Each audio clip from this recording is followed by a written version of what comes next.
Is it 9:30? 9:30. It's time for our, what is it, August 15th meeting day. But we can't get started until we gotta squeeze through here.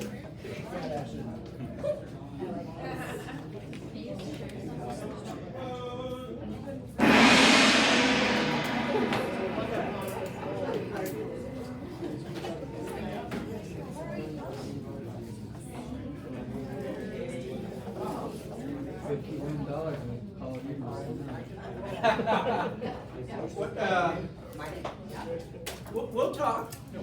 You know, I might have to get like a 2-hour head start or something. Oh no, 50 lines. You paid me off on the bet.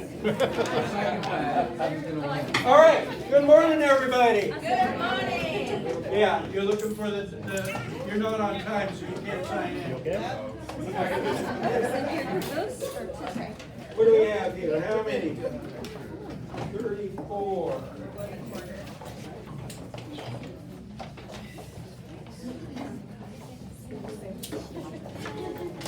All right. We want 17, we want 18, who else? 20. All right, it is, the number is 27. 27.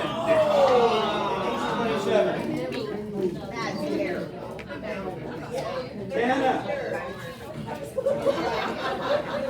There she is. Everybody, this is Montana, and she's the big winner today. All right. Why do we have such a full house today? What do you guys want to learn today? Those damn forms. All right, we'll get to that. All right, make sure that you take pictures. I'll pose. I don't see any cameras.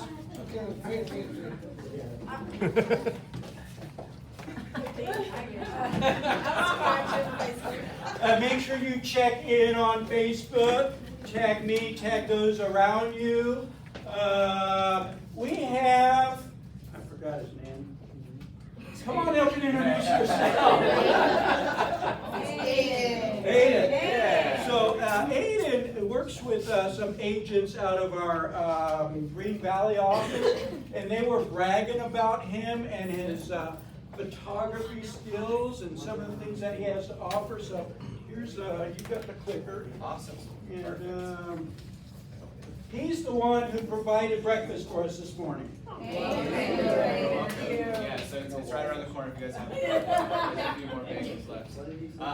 But first and foremost, I just want to extend my love and gratitude to Stephanie and to Mark for having me this morning to get in front of you guys. I really appreciate the opportunity. But for those of you who don't know me, my name is Aiden Klinger. I am your local photography and video expert with Tour View Space Productions. So while I am new to Las Vegas, I've actually been here for less than 2 months with my business open here. I've been doing this for about 7 years across 4 different states. So I'm really excited to share with you guys, our different approach. And first and foremost, I like to start off with a question. So by show of hands, how many of you guys have ever taken on a listing, had racked up the tab on different invoices with other vendors, whether it's photography, inspectors, landscaping, whatever, and then for some reason, listing gets withdrawn, expired, whatever, and then you're out a few $100. Yes. Probably most of you, right? Well, for those of you, I have something cool I'm going to show you guys. All right. So, like I said, I founded the company back in 2018. It was really just a one-man show, single camera, a kid with no background experience with photography or business, anything. Just over time, watched a lot of YouTube videos and learned how to do this thing through a lot of trials and errors. But fast forward to 2024, we service 3 areas. So we operate, our original branch was in Northern Nevada, so we service the Northern Nevada areas in Northern California as well. As of 2 months ago, the Las Vegas metro area, that's why I'm here in front of you guys. And then for about 3 years, we've been serving the Northeast Ohio area as well. So Cleveland metro area, Akron, Canton, Ohio, and some of the surrounding rural areas as well. And those are just, and the photos right here, that's just some of me and my team. So at the moment, I'm a one-man show down here in Las Vegas as we're just getting started, but these are some of my crew here up in Reno actually. So that's Marvy, Jakeem, Trayana, Chris. Yeah, we're a fun bunch. Now, so back to my original question that I asked you guys, right? So I'm sure I'm not the first, and I definitely won't be the last photographer who comes up here and gets in front of you guys, but I want to emphasize our approach and what makes us stand out from the competition. So we understand, like I said, how much time, money, effort, and resources goes into a listing before you guys are even across the table signing paperwork, right? So that being said, you know, I understand that photography is something that's not always attainable, regardless of what point in your career you're in, whether you're a top producer or just getting started. So, with that being said, you know, all of our services come with a result guarantee, and results obviously for a listing agent is going to be getting a commission check at the end of the day. So with that being said, if you're not getting paid, I myself am not getting my invoices paid. So all of our services come with a results guarantee. We bill everything to escrow, and that way there's zero upfront cost to anything that we work with you on your residential real estate services. What other photographer does that? Yeah. Yeah. So as of today, consider me part of your team, guys. I'm here for your success, and yeah, wonderful. And so these are just some of our real estate services that we offer. We are a full service production team outside of the real estate world, but you know, obviously I'm here in front of realtors, so this is our primary scope of work. So of course we can help you out with your HDR photography. So we go through a very strenuous, thorough hand blending process. Everything gets reviewed and gets passed through 3 sets of eyes before it makes it into your inbox, so that way everything's insured with top quality. Aerial photography, myself and all my photographers are all licensed FAA pilots with our Part 107, so no one's ever gonna have to come after you guys with, you know, fines or other nonsense or complaints, whatever. Matterport 3D tours, and also Zillow 3D tours. We just started implementing that with the Zillow Showcase Plus stuff. But Matterport was really kind of the foundation of my business, so when I started my company in Reno, we were actually the first or the second service providers to offer the service. Still a big part of our business, but now it's just kind of one of the many notches on our belt. And then videography, which is probably my favorite part of the business, and it's really our fastest growing one, and I'm sure you guys understand why for obvious reasons. It was something that we kind of got into ahead of the curve because I think in Reno and in Cleveland we kind of have the upper hand where we can kind of see a lot of like the markets that, you know, are moving a little bit faster than we are, right? So I was able to implement a lot of very similar things and make it our own. And 4 years later, you know, we've had a lot of really great success, and you know, we've really been able to come up with really unique, personalized approaches with our videos.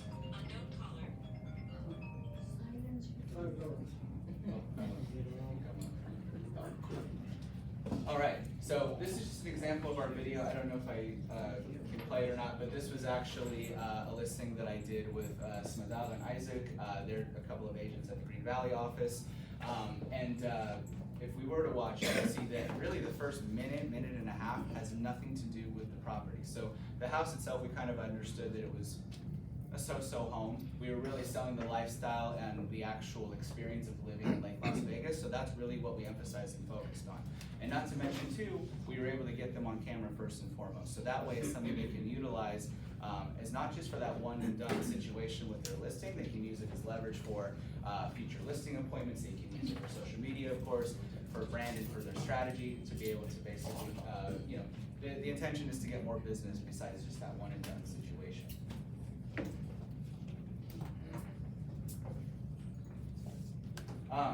And I created this little diagram because I don't know how it is here in Las Vegas yet, but I get this question a ton of in Reno. So a lot of people ask me like, oh, well, you know, what's better for me? Is it the 3D tours or is it the video services that you guys offer? And I always, you know, kind of try to explain to people, it really just depends on the circumstances of, first and foremost, like how do you intend to market the property? Second of all, how are you, or excuse me, what is your target audience, right? I know a lot of like older generations, they're not a super big fan of like the 3D tours. It makes them, you know, kind of moves a little bit too quick for them. Some people just want to press play. But at the end of the day, these are some of the differences and then also the similarities, because at the end of the day, I think you just called me old. No, definitely not. I mean, I know older people that like the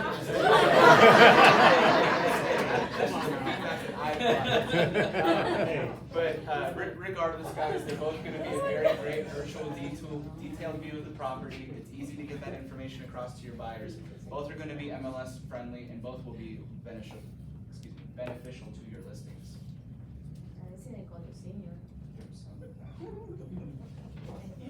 I'm not going to read this word for word, but I think a lot of you guys already understand the importance of why you hire a photographer, whether it's with me or whoever you guys already use. But these are just some very brief stats on why that's so crucial. And I can actually, instead of reading this off, I can give you a specific testimonial I actually just heard this morning.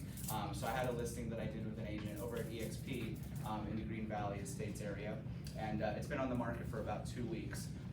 And she actually has 1,498 impressions, which is the highest amount for any other properties in that same price point or in that neighborhood compared to other listings, and that's just in a span of 2 weeks. So it definitely makes a difference. The first impression is everything, and it's almost always going to be online nowadays, guys.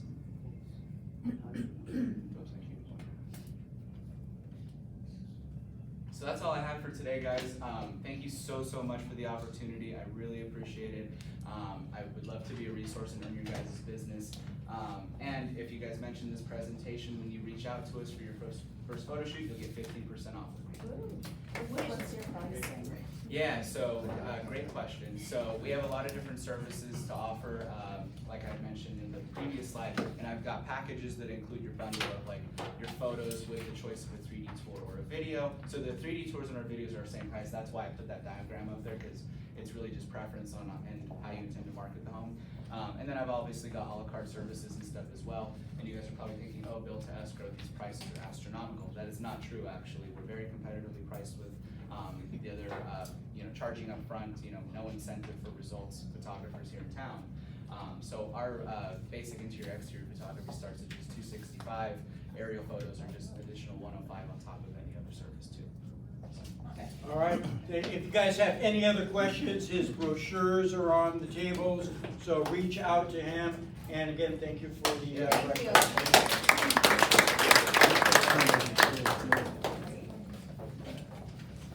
All right, Rev Up, our upcoming Rev Ups tomorrow is the residential purchase agreement, which he'll be going over the new purchase agreement. Module 5 is working with buyers and getting your offers accepted. That's next Wednesday. And then Module 6 is holding successful open houses. That's next Friday, which is typically the one I teach. However, I don't think I'm going to be teaching that time because who's going to the Tech Forum? Yeah, the Tech Forum is that day, the 23rd. So I've signed up. I paid my $40. So and I'm cheap. I don't want to waste that $40 just to teach. So I'm going to go to the Tech Forum. I think Jim's teaching for me. Anyway, so that's Rev Up's coming up. Food truck Thursday. Food truck is out their way. It's not that far. But every Thursday there's a food truck, 11 to 1:30. It is the Golden Oven Pizzas. Sounds good. I think I've had their pizzas before. Not as good as mine, but they're still good. All right, we're going to do the pizzas again September. Where'd she go? Is she gone? So we're going to do pizzas again in September. Socks and skivvies. This is for a VA rep. This is August 22nd from 5 to 7. Mariposa Cocina, I am on Decatur. It's like Decatur and Sahara area. So if you bring socks and underwear and hygiene products, you get in. They give you a drink ticket. A drink ticket? It's a couple. Couple, all right. And new. We don't want your never mind. All right. We're still collecting water. It's still hot outside. I keep telling everybody, if you don't want to bring in cases of water, give me some money and I'll go. I have $150 I need to spend on water. I'll probably do it this afternoon. One of the agents brought me a $100 bill and said, go buy some water. Yeah, so if you want.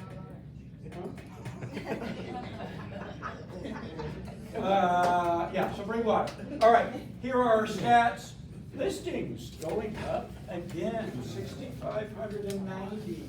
Of those 6,590, 4,853 are single family. All those sales are going up as well. So our inventory, we're standing at still 2.7. That was the same as it was just 2 weeks ago, months of inventory. So more listings are coming on the market, more sales. I think those sales are due to the interest rates coming down. Hopefully they will continue to come down because some of us would like to refi at some point. So there's the stats. They'll be in the newsletter. They're in our social media. You can grab it and put it in yours. All right. This is my new favorite quote. So I pulled this quote out years ago when we got into the short sale market, and it just says it's a new world out there with new playing fields, rules, and players. Your choice is either to learn this new game or continue to be the very best player in a game that is no longer being played. We're in a new game, guys. Our industry is changing yet again.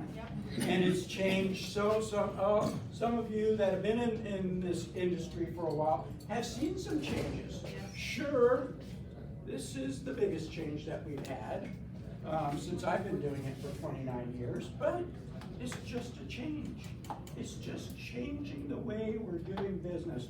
I was at Key Real Estate School yesterday, and it dawned on me, I'm standing in front of that class, and these brand new, bright-eyed, ready to get into our industry, and I looked at them and I said, you guys are so lucky. And they're like, why? Because they are not learning the old way. They're coming in, and this is the way they do real estate now. There's one right there. This is the way that they're learning to do real estate. They don't have to, some of us, old dogs, having to learn new tricks.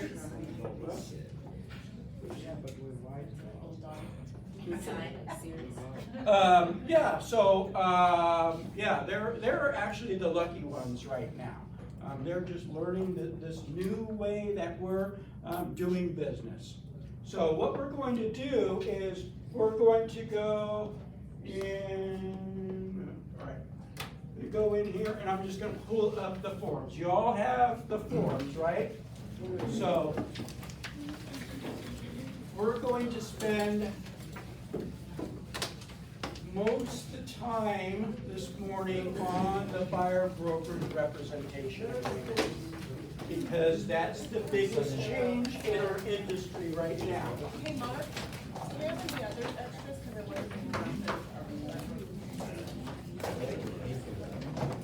wasn't. So this is actually the biggest change in our industry right now is the buyer brokerage agreement. Everybody agree? Yes. So there are some changes in the purchase agreement and the listing agreement, but this is the biggie. So for those that don't know, there was a lawsuit. I'm sure you all know this, but there was a lawsuit. NAR lost, and then NAR ended up settling, and the settlement was pretty basic. The settlement was the commission fires, the co-op commission could no longer be on the MLS. That was the big.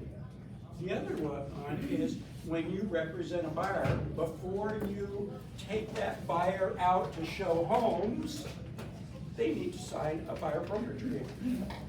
So those are the two big things of the settlement. Now, the problem is that we're not getting a lot of direction on a lot of things. So there's going to be some what if scenario.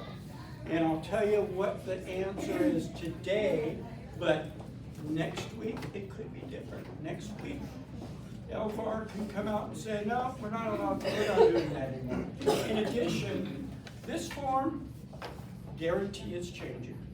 I've already seen what it could be changing to, and there's a few very serious changes to it, a few tweaks to it. And I'll show you one of the tweaks that needs to be done, and I guess they're doing it. So, who's used this so far? Handful of you? Who's seen it before today? Who hasn't? Mark, does anyone need a copy? I just made more copies. I do. And it's definitely on. All right, so let's just start at the very top of it. I'm gonna read it over to you. So it just says this agreement is designed to allow a buyer to engage a qualified licensed professional for the purpose of viewing property and receiving contract negotiation and advocacy services throughout the entire, blah, blah, blah, blah, blah. All right, so then the top part, number one is you need to set, what is this for? Is it for residential, is it for investment, commercial, vacant land? Personally, Right, if you shop all. I would check them all. Oh, wait, they just I- lied to me, Who? two clients, and they said, take all the checks off, but the new home, what? We shopped No, everywhere. no, you can check them all. Because what if you get them out there and show them homes, they're wanting to buy a single family, and then they say, well, maybe I'll build. I think I'll just, get some dirt, get a piece of land. Right. And so if you don't have that, it doesn't cover that, yeah. If we need them for rentals, how come rental is an Yeah. option? All right. Here's our first big what if. So Ann says, well, what if we're working rentals? This doesn't address rentals at all. You're right.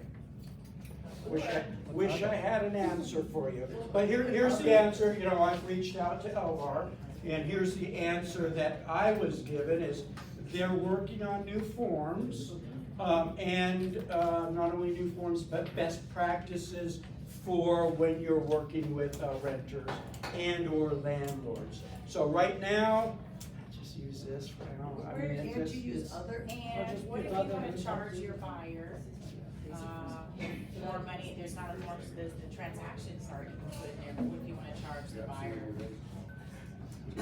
for my services? So the question is, what if you want to charge the buyer more? Right. You can't. You can only charge what you're paying out. So a transaction fee, you can charge. What do you call the person that fills out the forms for you and puts them? Transaction coordinator. You can charge for the transaction coordinator. You can't charge extra money just to put extra money in your pocket. You can't. Or you can't charge I can't have the buyer pay me for Not my extra. services. Not extra. Yeah, they're paying for you by, Not outside escrow. Richard. You didn't hear, but she was right. Where it says other, you can put other and then put renter. Okay. So, I would do one for each. I would not do just to check them all off, because if I have vacant land and if I were to put 3%, yeah, and. what if you're out there showing homes and all of a sudden they pivot right to Exactly, so I would land? have multiple, because I would get screwed over doing that.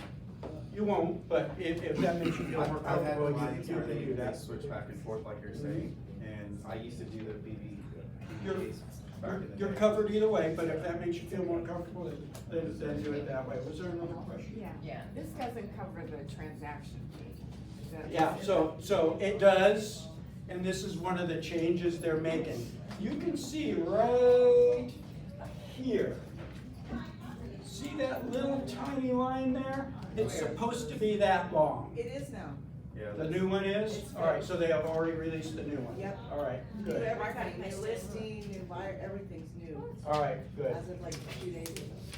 So I don't have the new ones. Uh-oh. But the changes aren't big. This is the biggest change that they've done on that, so. On the new one, they have, and that's where you put the transaction fee in. So, applicable cities, what would you put? Clark County, Clark Nye County. County, Clark County, Nye County, Reno. I was put like- all the counties in there? Yeah. Yeah. No parentheses. No parentheses. Yeah, no, I would do that. I would put Clark County, I would put Nye County. Wherever they possibly could be buying in the, basically Las Vegas Valley, wherever our MLS services, which basically just Clark and Nye, but we can sell further out. We can sell in Lincoln County if we want. But yeah, so put all the counties in there. Some agents are just putting Las Vegas. Well, what if they end up buying Henderson? You know, you're not covered that way. So can you put all areas, or do you have to spell out? I would, so the question was, can you just put all areas? No, I would actually put the different counties in there. I guess you could put, you know, anything in Nevada, but you need to get specific on areas, not just put any area. Is there a question? Yeah, right here, compliance said, uncheck all boxes except new home. We'll deal with that later. Other description. What could be in other description? What are you guys seeing? What are you guys doing? Land, commercial. Yeah, but it's already addressed over here. 55 It's a plus. specific property? Could be, yeah, but what, yeah. Well, some of the one is city, and the next one is other geographical. Yeah. I've been doing city for Las Vegas or Henderson, Mhm. and then other geographical, that's where That's where you can put the counties. Yeah. Centennial? Yeah, that's a geographical area. If you want to put Centennial or Sky Hills or whatever, you can there. And here's me. Or. Or we start shopping for What's or? traditional homes with an MLS number. So here's the thing with this form. Right, specific address. It could be for a period of time, 2 months, 6 months, a year, or it could be for one day, or it could be for one house. That makes it a little easier to get signed, right? If you're doing a buyer presentation or, you know, and they're really just interested in one house, well, let's get this, you know, I'm required to, you know, have this form signed prior to me showing a home, but we can do it for just the one home. And that's when you put the address, the parcel number, I guess there's places for 2 homes there, so you could do 2 homes. Suppose you could do more than that if you want, do 3 or 4 homes, and just write those in additional terms. Although they don't give you a lot of room on this form for additional terms. But here's the thing on the form, it could be any time period or any number of properties. Can you attach the MLS sheets to this? You could, the question was, can you attach the MLS sheets? If I'm attaching the MLS sheet, I'm referencing that on here. Okay. You see MLS number, such and such. What if it's, you know, if it's just for one property, 2 properties, and then they decide they wanna see another 10 properties, so you need a new one? Yep. So the question is, if you just do it for 1 property or 2 properties, and you go out and show them those 1 or 2 properties, but then they wanna see more, do they need to sign another one? And yes, they do. And here's the thing, what a lot of agents do, is just, you know, it's easier to get them to sign for 1 property, right? Yep. That's when you can build rapport with them. Get them to trust you, and then you're able to get another one signed for a longer period of time or for more houses. So what if you show like 1 property or 2 properties and you fill this out and then your buyer disappears? What do we do with the forms afterwards? Do Yeah. I have to open a file for that? Do I have to keep these Yeah. forms? Do I throw them away? What do I do? Yeah, so that's a great question. What happens, you know, so here's the rules on forms. When clients sign forms, you're required to turn them into the company within 72 hours. Now, where the hell do I turn them into? Well, Sky Slope is coming out with a new process strictly for this. So there'll be, once you get it signed, you're shaking your head. It's ridiculous. Yeah. And then they cancel that? Remember, So, yeah, so if they, it doesn't matter, if they cancel, it's still in there. So, the form needs to be uploaded in the SkySlope. I know they're currently working on it. I've seen a video of what they're trying to do. They just haven't rolled it out to us yet. So do we send them directly to you? I might not have been listening. Do we send them directly to you right away to have your signature on it? You were not listening? I was, yeah. So what's the answer on that? All right, so the question is, do they get sent directly to me for my signatures? I'll sign them if you send them to me. Okay. Otherwise, once the other system, they're gonna be uploaded and just like a listing agreement. Now, the question comes up, well, do I need the broker's signature in order to start showing the homes? No. Okay. You can, get that, you need the client's signature, of course, and, but you can start showing homes after you get that client's signature. But you should get my signature. For right now, send them to me. Okay. I'll sign them right away, usually right away. Ann? We need duties owed first, then. Oh, great question. Great question. So, Ann says, do we need duties owed? Yes. Yes. You absolutely need the duties owed, and that duties owed should be signed before this gets signed. Always the duties owed is the first form that gets signed before any other. So if you're writing a purchase agreement, the duty owed gets signed. If you're doing a listing, the duties owed gets signed. Now, if you're doing a fire brokerage at BBRA, the duties owed gets signed. Was there another question? Yes. You said the documents have to be running within the 72 hours. Correct.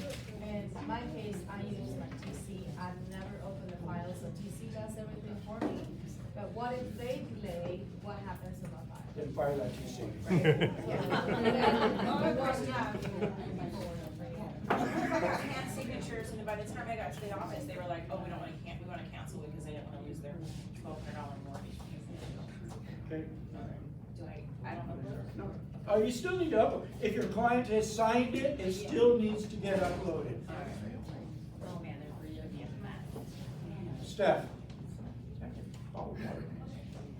Any other questions? I followed the directions to upload it to SkySlope yesterday and it got kicked back. Is it still being? Yeah, they're working on it, yeah. They haven't officially rolled it out. Okay. The SkySlope are uploading the BDRAs. All right, so we've covered the top, number one, right? Any questions on number one? If buyer's out of state and they're gonna buy property on the sea, you still need this? Absolutely. Yes. Oh, wait, you're not physically showing them the home. So the question is, if the buyer is out of state and they're, There's a form for that. and yes, but do they still need the BBRA if you're not physically I would, yeah. Because even though you're not physically showing, you're still showing them the home, online or photos or whatever, so still probably a wise It choice. says in the thing, even a virtual tour. Oh, yeah, that's right, it does say even a virtual. Well, also too, Mark, so suppose they're not here, they wanna put an offer, now you're negotiating, you gotta have this thing. Yeah. If you're gonna start Yeah. negotiating. Yeah, absolutely. So, great point is because the commission is in there, right? So they gotta know, because we don't know what the commission is. The commission isn't on the MLS anymore. So we gotta know, and then when you, so we'll get to that commission part here shortly. All right, so the next is length of agreement. Right, number 2 is length of agreement. What are you guys putting in yours? 6 months. 6 months? Because it's a new bill, 90 days.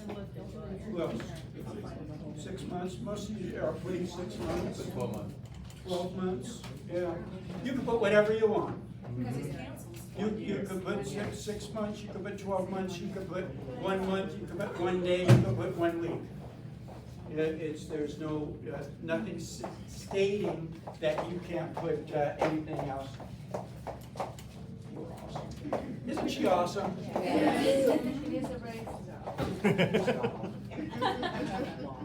All right, so, yeah, so length of agreement can be whatever you want. All right, next one, number 3. 3 questions. Yes. So if we signing the better brokerage, the BBA, like the contract ending by like I would say like 2 weeks, and then like the housing, like they look at it before what is still on the market after a month, and then like they coming back, and then like they say like okay, yeah we can move forward right now after a month, but like that one is already expired. So then you need a new one or an addendum to, which they don't have yet, but supposedly they're coming out with addendums too, so to be able to do that. But yeah, if it's expired, they want to write an offer after it's expired, then you need to get a new one. Mr. Einbinder. If they violate this, will Realty One really sue the buyer? No. Yeah. So the question was, if your buyer violates this, and it's gonna happen. It's gonna happen. They're gonna cancel it and go around us and go to the listing agent. The question was, will we sue them? No, we can't.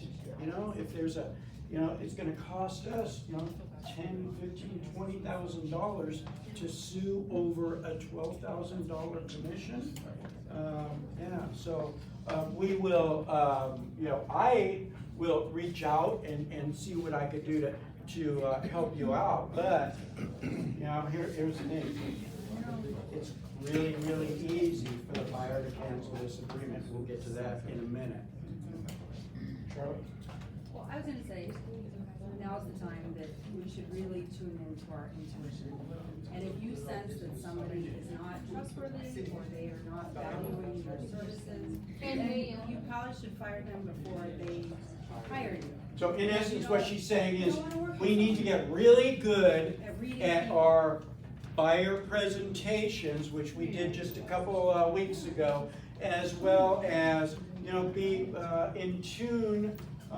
You've got to really be in tune with your buyers. If you get the feeling that they're using you, and oftentimes we know, we can feel it when they're just using us. We need to be able to fire them before we put any more time, effort, and more importantly, money. We have all seen red flags. We all have spidey senses. Yep. We all have known when somebody is using you, when someone is not trustworthy, or you think that they're going to screw you. And So we've yeah, all been just through it, so. go with your intuition. We're wasting our time on the show. Say it again. Screw us by wasting our time. Might be wasting your time. If they do go around you and you have this sign, can this be considered procuring calls to go back to the broker? So the question is, if they have signed this and they go around us and buy a property without us, do we have a procuring cause issue? Procuring cause is going away. Procuring cause is because there is no more offer of compensation. That's what the procuring is, offer of compensation in the MLS. There's a procuring cause issue. Now there's no, offer of compensation, so. Okay. So what if you close on a client's house and then you find out they had a BBA signed with somebody else? Is it just out of your hands? Yeah, pretty much, yeah. So it's between the, that agent and that buyer. Because you're not a party to this at all. But, did you get one signed? Yeah, so if you got one signed and there's a place in there that says that they're not party to any other BBRA, so, yeah. So, good questions. So broker fee. How much we put there? 5%. 5%, 3%, 2.5%? There's no right or wrong answer to that. Now, here's what has been coming up a lot, and I'm still trying to do some research on this, but I'm leaning one way on it, is a range between 2 and 4%.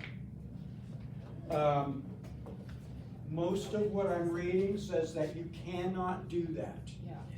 However, when I went to a class a couple weeks ago that Jimmy Dave taught, it was an ABR class, and he said he was reading from the book, and I said, no, Jimmy, you can't do that.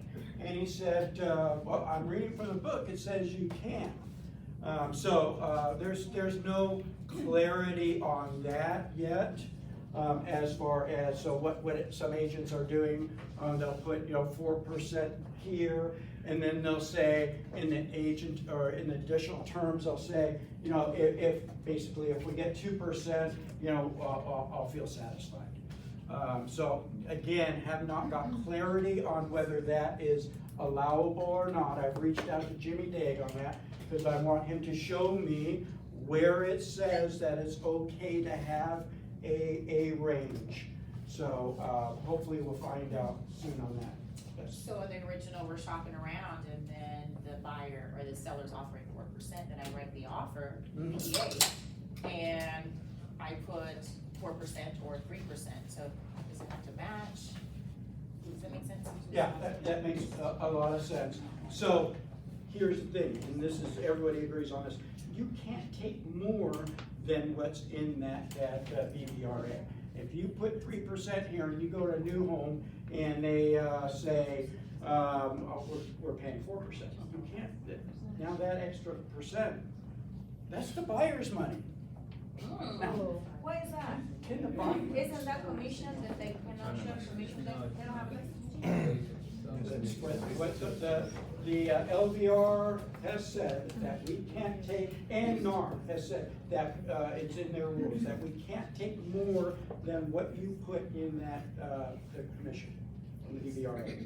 And Did you then say you went to a new build and you'd had 3 originally and then the new build was offering 4, could you redo? What about the addendum? Or an addendum, or? the buyer would have to agree to do that, and the buyer might say, no, that's my money, I'm gonna take it. Guaranteed it's gonna happen. Done. I know this is a really big one, so you put 5% in there, right, in the DVR. And you go to a new build, and the new build says they're offering 4%, but you have 5% in here. You have to do Can you actually try to charge your buyer that extra 1%? All right, so the question was, you have 5% in the BBRA. You go to a new home or wherever and they're paying 4%. Can you charge that buyer the extra 1%? Yes. Just like if you only put 3% there and the seller is only paying 2%, the buyer is liable for the extra percent. Absolutely. Are we gonna do an addendum when we're okay with accepting less, but it's not matching our? Yeah, they're supposed to be working on an addendum for that as well. Because, Mark, can I just say something Yeah. else? So, let's, again, I have 5% in here, right? Let's say I've got Yep. 5%. Yep. On the purchase agreement, I put in 4. And they come back at 2. Okay. Now on here, I still have 5, so you're telling me I can still charge the buyer? Yes, the 3%. 3%? Yep. Wow. It's your option, to do it, but you don't have to. Yeah. You can say, okay, you paid 4, I'm paying 4. Yeah, Pay and 3. So what happens when you upload your buyer brokerage form and say it has the 5 that she says? And you're only getting 3 from the seller, but you choose not to, it's, that's, Yeah. I wanted to have it higher. There's just going to in be case. some sort of addendum for that as well, that the LVR is supposed to be working out. Can't put it in additional terms. You cannot? Until I hear otherwise That from you'll accept- Jimmy, that, yep, That you'll accept 2.5% even though this is 5%? right, can't currently. So Mark, the question is, we're going to make that modification, I can say, even if there's no. Everyone quiet. There's no amendment yet, we don't have. Right. We're the agent make that modification, because the reality is today, that might happen, and Sure. cross it off, have the client initial, put 3% instead of 4% on the BVRA. you know, if I'm willing to take less and builders pay me, I put 4 on the BBR. I would just create some sort of addendum to the BBRA saying that it's okay to take the 2.5 as opposed to the 3%. It's essentially, that's what the LVR. So we have to do something like that. So we have to create a document, or? Yeah, just a. So what are you supposed to put in additional terms? You can't put that in additional terms after the fact. No, I'm saying, as I put 5%, saying, look, I'm just trying to, you know, cover my bad. You And then- cannot have a range. If you're putting 5% here, you can't say, but if I only get 2.5%, I'm fine. That's a range. You can't do that. Okay, so which document is gonna hold, stronger weight? The purchase contract where the percentage is written in, or the buyer brokerage agreement, if there's a conflict? Well, it's whatever is, if the buyer is agreeing that, and if you're, as the agent, are agreeing to take less than this, and the buyer signs off on it, then that's what takes precedent. But, okay, so let me rephrase it, so, say you have 3% on your buyer brokerage agreement. Okay. You submit your offer with your offer saying 3% on it, but you get a counter offer back, and it says the seller will pay 2.5. Okay. And you're like, okay, I'm fine with 2.5, that's Okay. that's still reasonable. How do you assure your buyer that you're not gonna come after them for the other half? Like, You can't put it in writing, because that's a range. but so after the contract, the purchase agreement and the counter offer are signed, you would then have to do an addendum with your buyer? Yeah, exactly. And And again, you would modify that buyer broker representation agreement, whether, again, you cross off, put 2.5% where you put 3, have them initial it. And it's the challenge for us right now, guys, is that, you know, Mark's trying to give you guidance on there, we don't have an amendment to the BVRA. So, yeah. there's no vehicle right now, all you can do is modify the existing BVRA. You can't, in that scenario, you can't go get a new BVRA because the dates don't match up.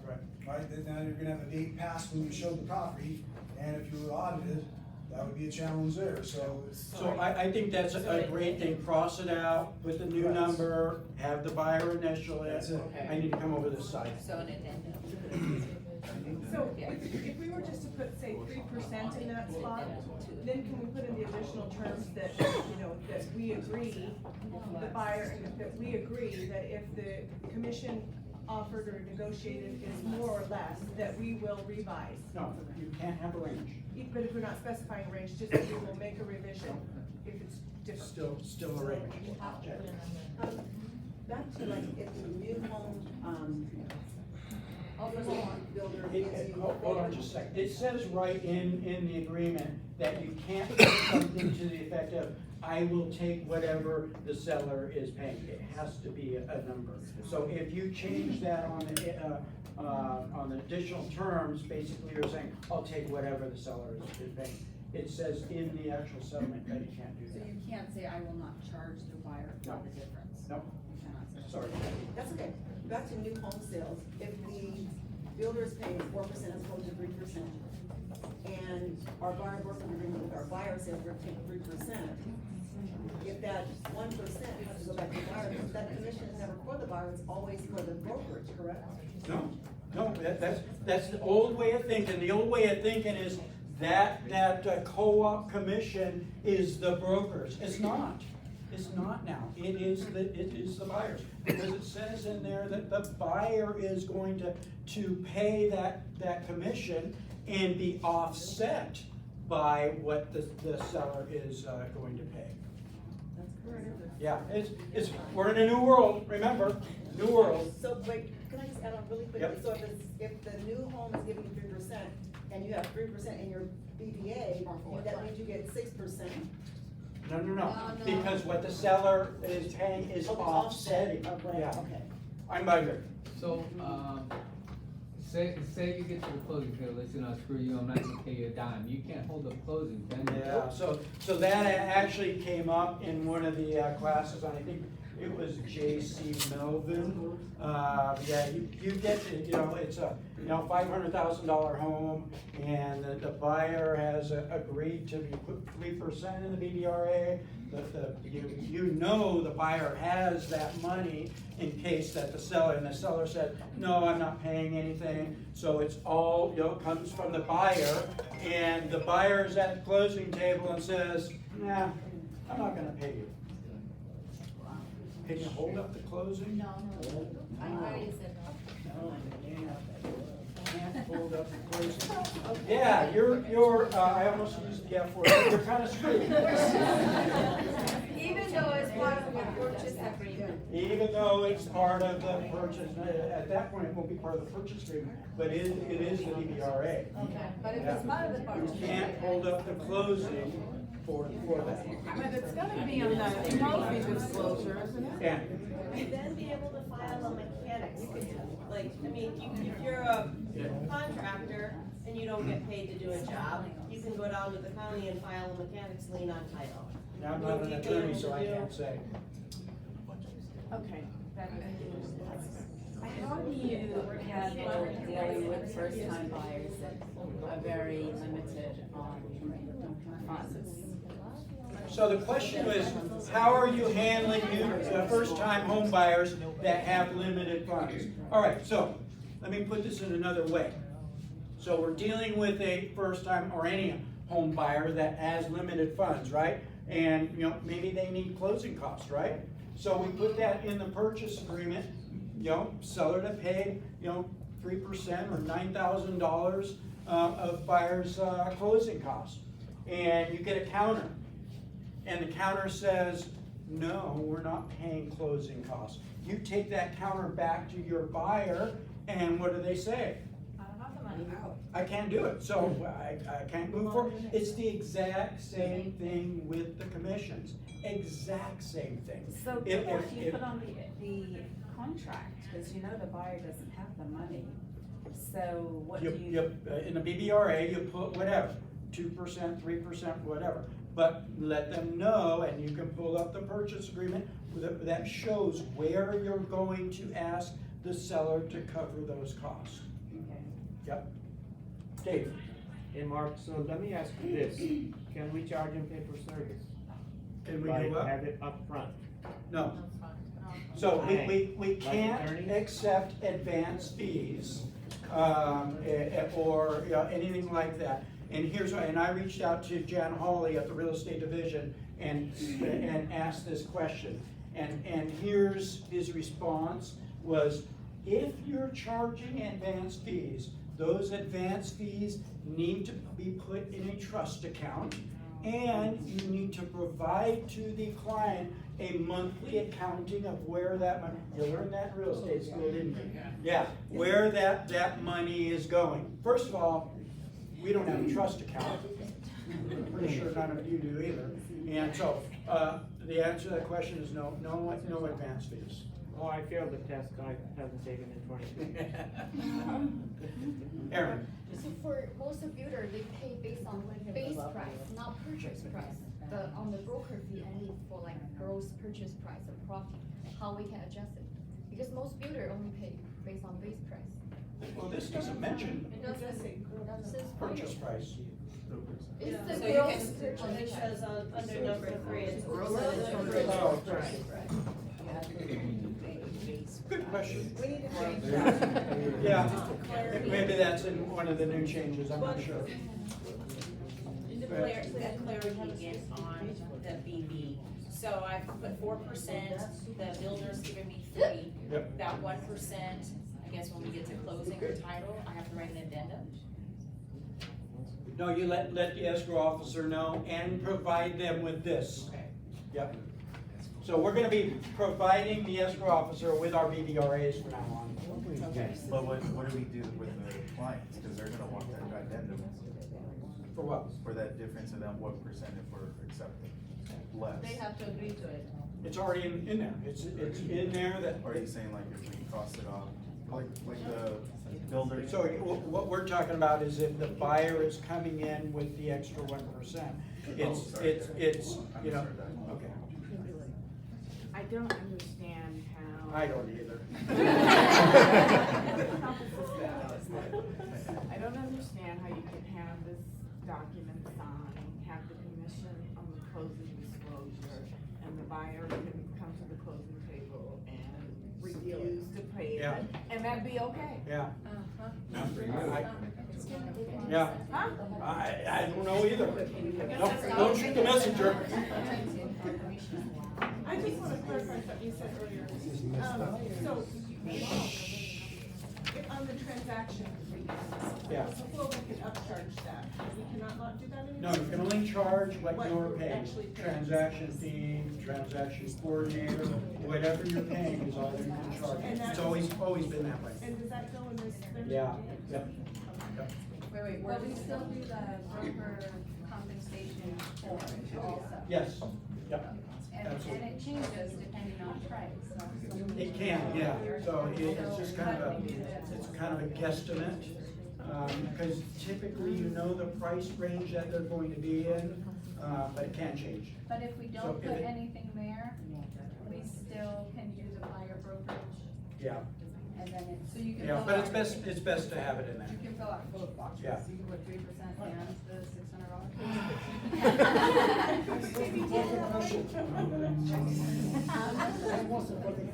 Wait, Zoran has the most important question, just ask him. Yes, this is important, guys. We put here, let's say, 3%. Seller is paying 2%. Can we close? That's most important. I wanna close now. Can we close without any complication? Just go there, sign. Sure. Yeah, that's good. Right. Yeah. That's simple, right? That's simple, yeah. That wasn't a question. No, I wanna close, I don't care. It wasn't advice. Yes. What's the word on VA buyers, since they're not allowed to pay anything? So what's the word on VA buyers? They can pay now. So the VA has come out and they put in place, I think it's for 2 years. It's like a temporary thing, and then they're going to reevaluate it, but VA can now pay. Yeah. All right, we've got through page 1. Page 1 for 45 No, we minutes. haven't. And I'm about having a nervous wreck. Don't change it yet. Hopefully we don't lose your life all that year. Remember, you're putting a percentage, like 4, 5, 3, whatever you're gonna put there. Yeah. Then you're gonna say exactly, is that for the transaction fee from Realty One? No. And then No. can you do No, so the transaction fee will be on the third box there. Added it. Yeah. Oh, there you go.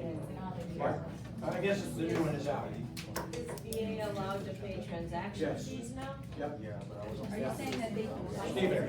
Yes, so as a Realty One, every 200,000, in charge of $200, Correct. brokerage fee. Yep. So, cause when we put in the DC area, Yep. say this property is about $599, and then but the other one is like $601. Yep.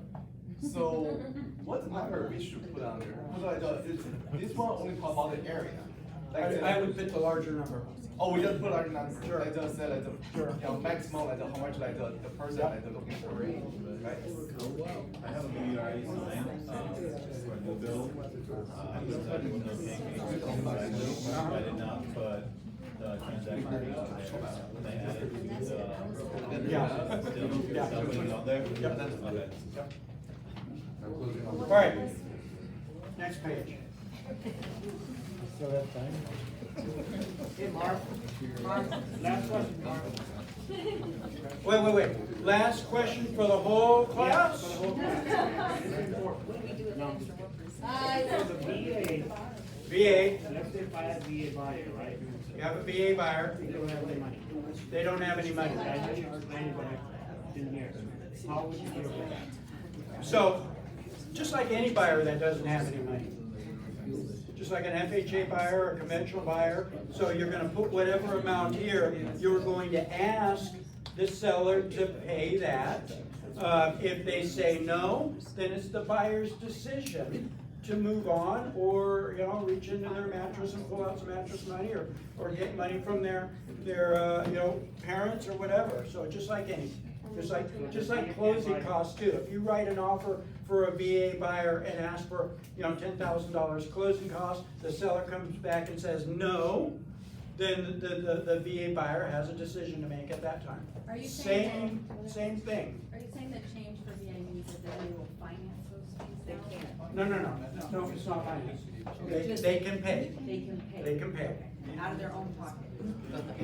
So if they get, Go. That's not gonna affect the lenders or anything, they're not gonna have to source No. the money on paying. It's not gonna affect the lenders. All right. Any questions on page 2? no, on page 1. Number 7? Yeah. All right. Are there any lenders or loan programs that are allowing buyers to roll their agent fees into the loan? No. If there's. So the question is, are there any loan programs that are allowing these buyers to roll that into the loan itself? Currently, no. I see that changing at some point. I think Fannie and Freddie is gonna see the writing on the wall and say, you know, maybe we need to make some changes here.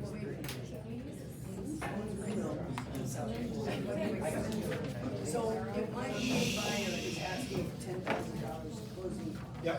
Can they include $10,000 plus my fees in that closing cost? So there's two separate, so the question is, if your client, if your buyer is asking for $10,000 worth of closing costs, can we still ask for the 2%, 3%, or whatever in commissions? Yes, it's two separate places in the purchase agreement, and they purposely didn't put them anywhere near each other, so that it can be identified as closing costs to use toward the buyer's closing costs, and or commissions to be used for that.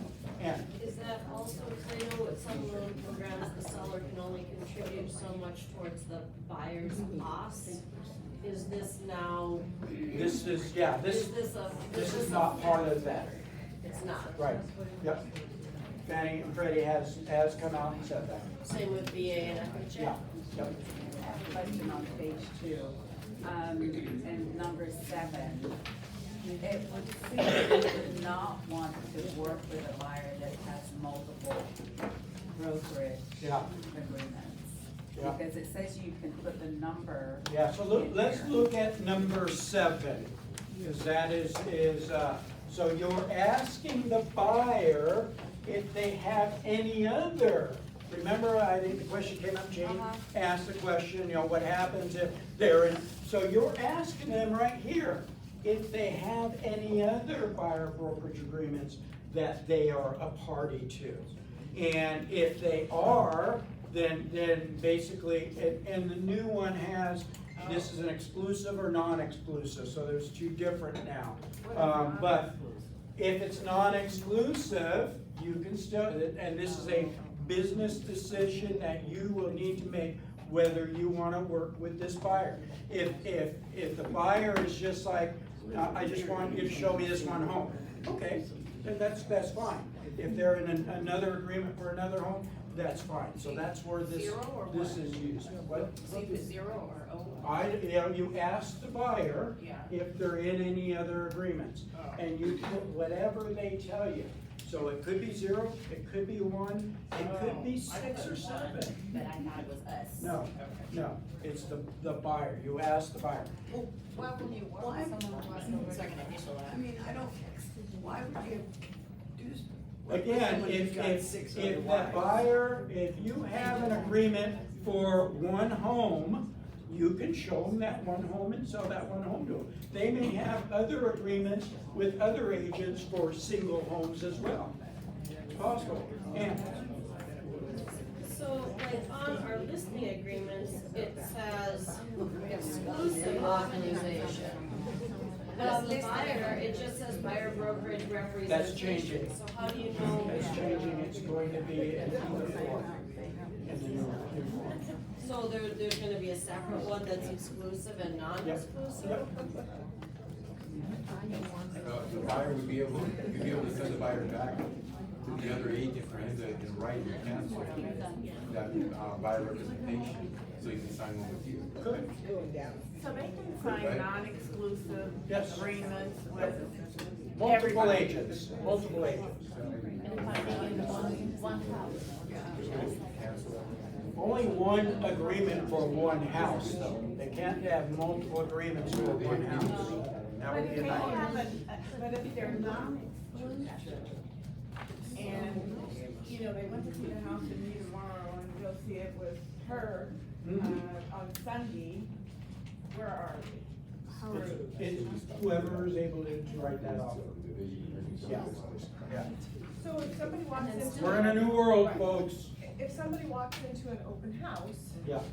do you have to sign one of these to show them the property? And if you do, either way, do or don't, if they wanna buy the house, but they're in an agreement with somebody else, what happens? So the question is open houses.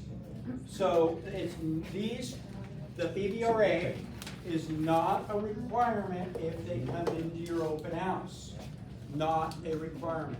However, if you do a really good job, which I know you do, and build really good rapport with them and want to show them more houses, then you get them into a BBRA.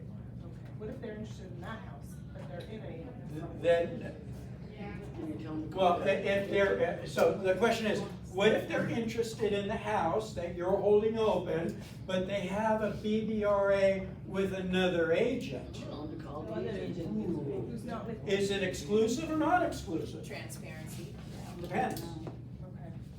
And if they don't, so what's the point of having a 6-month agreement if they could go and sign up with anything? So it gets even better or worse is number 14. Everybody look at number 14. All the work you just did was. Either party may cancel this agreement effective upon delivery of written notice to the other party unless buyer is under contract to purchase property. You put them in a 10-year BBRA and tomorrow they email saying, hey, I want out of this. And they're out. Because they read the bylaws. I literally just dealt with this yesterday.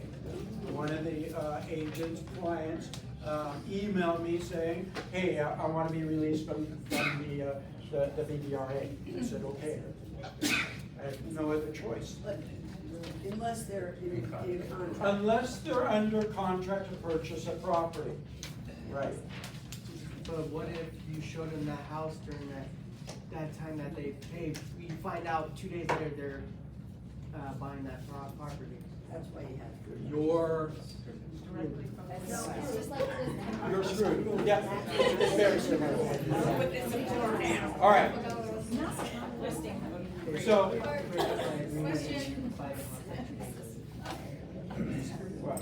Our whole agency is still. Basically, but it's got 30 days. Sure.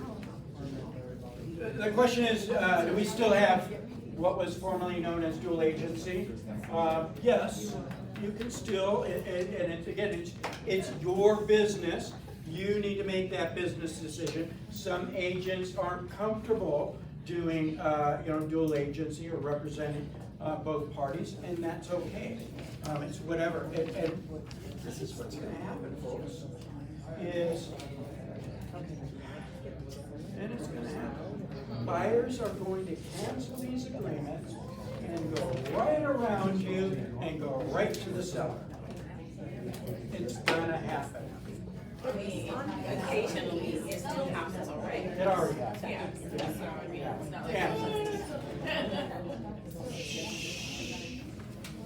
So what happens if you, like, on the listing agreements, it says if the property expires and you choose to sell to a buyer that was shown the property within the last, I think it's 180 days. Yep. Or whatever you put in there. Yeah, or whatever. you as the seller are obligated to pay a commission Yeah. to the listing agent. Well, but to the listing agent or whatever, but if you show the property Yeah. and then the person says, oh, sorry, we Yeah. don't need your services anymore, there's no repercussions? No, for it that? really isn't.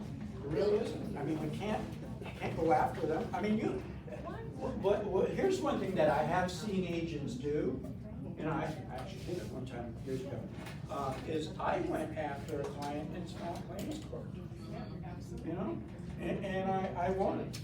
So, you know, there's one of your very, very, very few options. Okay, so the brokerage won't No. go after the commission, but No. you as an individual can. Yep, I can assign our rights to you to go after it. Did you get a judgment, or what did you get?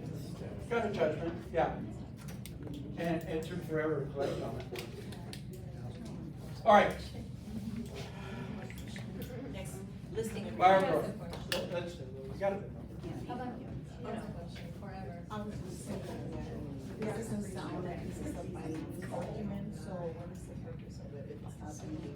If the customers are Yeah. just doing whatever they want, Yeah. then just sign on the bill. So the question was, it doesn't look very binding, and it kind of doesn't. So what's the purpose of it? It's because it's in the settlement, and we're required. This whole lawsuit and settlement was supposed to be to help the consumer out. You think this helps the consumer out? No. But you know what, unfortunately, as members of NAR, we have to, you know, abide by this settlement that they've, here's the other thing. What if you are not a member of it? I was not done talking. If you're not a member, you're not with Realty One Group. It's good. So, hello. I'm talking. Oh, sorry. So here's the other thing. This settlement has not even been approved by the courts yet. I don't understand why they've initiated this August 17th, you know, 2 days from now. Even though we started it earlier, but it doesn't even get approved by the courts until November. $51. Yeah, I would love to pay you that $100 back. I really would. 'Cause this is just 102. a cluster, whatever. All right, let's take a look at the other documents really quick. So this is the biggie. There's been some changes to the other two documents, but they're minor in comparison. So here's the residential purchase agreement. It all looks pretty, I'm sorry, I forgot, you had a question. What was your question? Okay, just want to know, is this changes nationwide? Nationwide, yeah. So this is nationwide. Yeah. So this is the residential purchase agreement. Here is the big change, and they put it right on top of page 2. So it's not like it's buried somewhere. It says buyer representative. All right, so who's written an offer over the past couple of weeks? You have? Just yesterday. Just yesterday, and you got a response from I the got seller my yet? 2.5%. I So- didn't wanna be greedy, so And what was on the BDRA? 2.5%. 2.5. So she's working with a buyer, wrote a BDRA, put 2.5% in, wrote an offer, put 2.5% in there, and the seller accepted. It's not that difficult. It really isn't. That's gonna happen more often than not. At close of escrow or exchange of the subject property, seller shall pay the buyer's representative / buyer's broker, buyer's representative. Why did they put that in parentheses and they just wrote it? A percent of the gross sales price of the property or a dollar amount. So you can put a percentage or a dollar amount thereupon, and it all depends on what you put in your BBRA, because you might have put a percent there, you might have put a flat fee dollar amount in there. Upon execution of this residential purchase agreement or subsequent counter offers this clause is no longer negotiable exclusively between the buyer and seller, and any modification thereafter must be ratified in writing by the buyer's agent. That is where we are asking the seller basically to cover it on the buyer's behalf. That make sense? Yes. Easy. That's really the main difference of the purchase agreement. Now let's look at the listing agreement. So the listing agreement, there's actually two things that I want to bring up. What? On the purchase agreement, so if you ask him for your commission, the buyer is asking for the commission. Okay. If they also. It's not your commission anymore. If they asking also, or need the closing costs, what is that part goes on the additional terms? No, there's a separate place for the closing cost in the purchase agreement. Page 5. What number is it? Page 5. Page 5. Okay. Still there, okay. Yep, still there. And they purposely didn't put them together so that they can't be confused. Okay? So this is the listing agreement. Compensation shall be due if the property sold either. So, wait, no, up top here. So this is where you put the commission in there, and it states. Page 2. Yeah, page 2. What's that? So it states in there that this is the listing agents or the listing brokerage's commission only. It's not both commissions. It's, you need to have a discussion with your seller, because no longer is there a co-op. Right, No so I longer. accidentally put 4.5. It's, yeah, you need to change that. I did. So there's no longer a buyer co-op that's being offered. It's negotiated. It's negotiated between the buyer and the seller. The seller may have in their mind, I'm probably gonna have to pay, 2.5% out. And you may, as a listing agent, have had that discussion with your seller. But, how I'm handling that is, once we receive an offer, there's going to be, they're going to probably ask, for you to pay the buyer's side commission in there. What I'm gonna do is I'm gonna do you up a net sheet based on that offer. If I have 4 separate offers, I'm gonna give you 4 separate net sheets, because what's most important to you is your bottom line, how much you're getting, right? So, like, when all this first came out, we were told that you're gonna have to call the listing Yeah. agent on each Yeah. particular property and say, Yeah. do you have any money for me? Is your seller gonna give me any? All right, And so what Ann says is once this all started, it was like buyer's agents are gonna have to call every single listing agent and find out how much co-op the seller is offering. Well, as a state, and not all states are doing this, as a state, they have made the decision that, so some states still have the buyer's commission in their listing agreement. We do not. And the reason why they opted to do this is because what agents will do is they'll say, well, you need to offer such and such amount in order for your property to get shown. Well, we've all done it in the past, right? Or the standard fee is such and such. And conversations like that get us in trouble now. So that's why, as a state, we have, and there's several states that have gone this direction. California is one of them. We are one. I was talking to leadership in Arizona, and they're not that way. They do have the buyer's commission in their listing agreements. But the leadership is also, they've started a campaign to change that. So I anticipate that this is going to go nationwide, in that there is going to no longer be any sort of buyer commission, and it's strictly going to be negotiated between the buyer and the seller with the purchase agreement and the counter offers.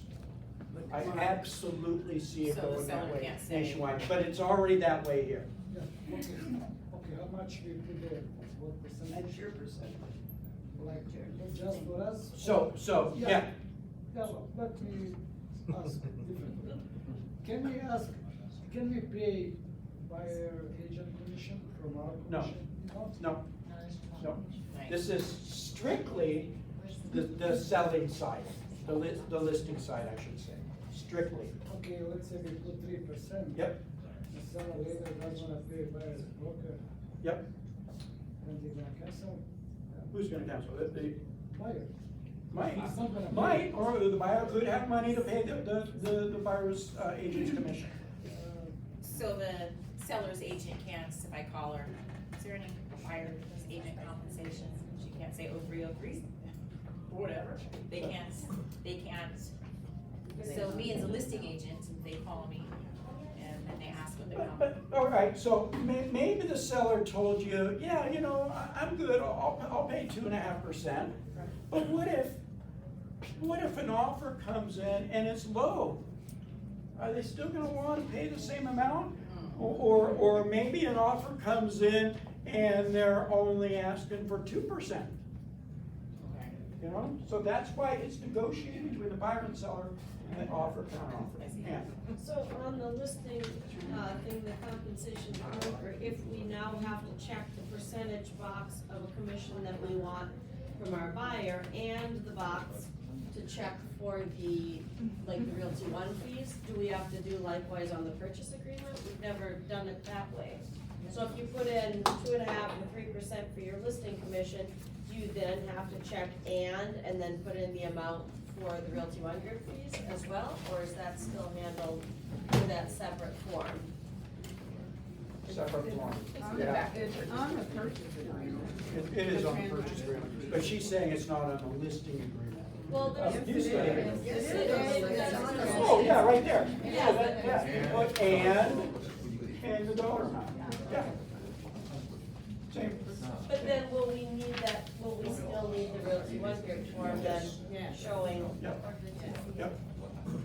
All right, there's. One thing, the media is not helping us as realtors. The media is not helping us. I heard on Today, the Today Show yesterday, that they were announcing, oh, sellers, you're gonna be able to save so much money. Because, did you hear that? I mean, it was horrible. We have no control over the media. No, we don't, but it was nice. Breaking news.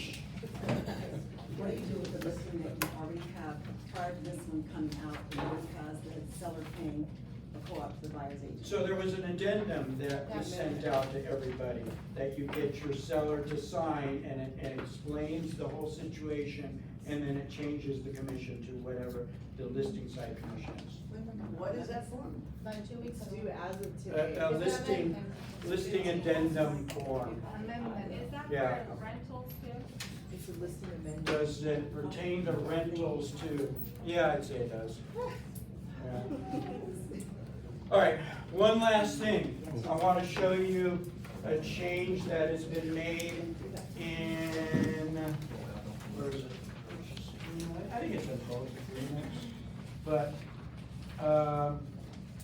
What page? so let's go, it's several places, it's in pretty much all the contingencies, so let's go to page number 2, and let's just go to the appraisal contingency. Remember, That's three. page 3? No, it's page 2. It's B, 3B, appraisal contingency. But again, this verbiage is in several places in the contracts. So remember, prior to this new agreement, it's basically, it said in there that if we cancel within this contingency period, we get our earnest money back automatically, basically, it said. Even though that was never true, right?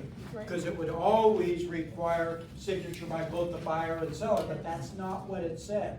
So they went in and changed it now. So the bold, if this residential purchase agreement is not canceled in writing on approval, that's not where it says it.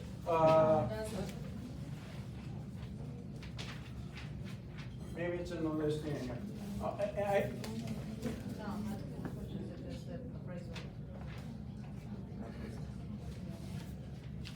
I'm not finding it right now. But it says in there now that if you cancel it, even if you're within the guidelines, it's going to take the signature by the both buyer and the seller to release the harness. Just like before, it's kind of out, kind of. That's always been that way, however, it didn't say that. I see. Yeah. Had the due diligence, we changed the due diligence of loans inclusive. What'd you say? How about the due diligence of loans inclusive? Same. It states in there that it takes both the signatures to release it. Even ending. On the appraisal, contingency, and the non-contingency. Yeah, it says it in there. All right, we've gone way long, and I'm completely out of breath, and I need, who's got a good strong drink for me? Chavo wants to go back to H1. No! All right. Remember, no matter how you slice it, greatness is a choice, right? And also remember, it's a whole new world out there with new playing fields, rules, and players. Your choice is to either learn the new game, we totally have a new game here, don't we? Or continue to be the very best player in a game that is no longer being played. Which one do you want to be? You want to learn the new game? Yeah, but I'd like to. All right. Wait, hold on. And Anthony has something to say.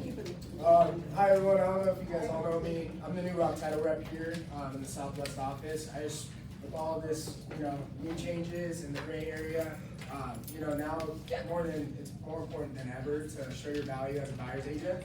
So I just wanted to let you guys know we have 105 reasons why your buyer's agent is worth every penny. So if you guys would like any copies of this, feel free to stop me after this. I'll be happy to provide you that. Oh, additionally, one more thing, we do have a new net sheet program that is coming out within the next 2 weeks. So that is not live yet, but I just did want to make an announcement about that. That will be going live here within the next few weeks. Thank you, Anthony. Thank you all. Thank you.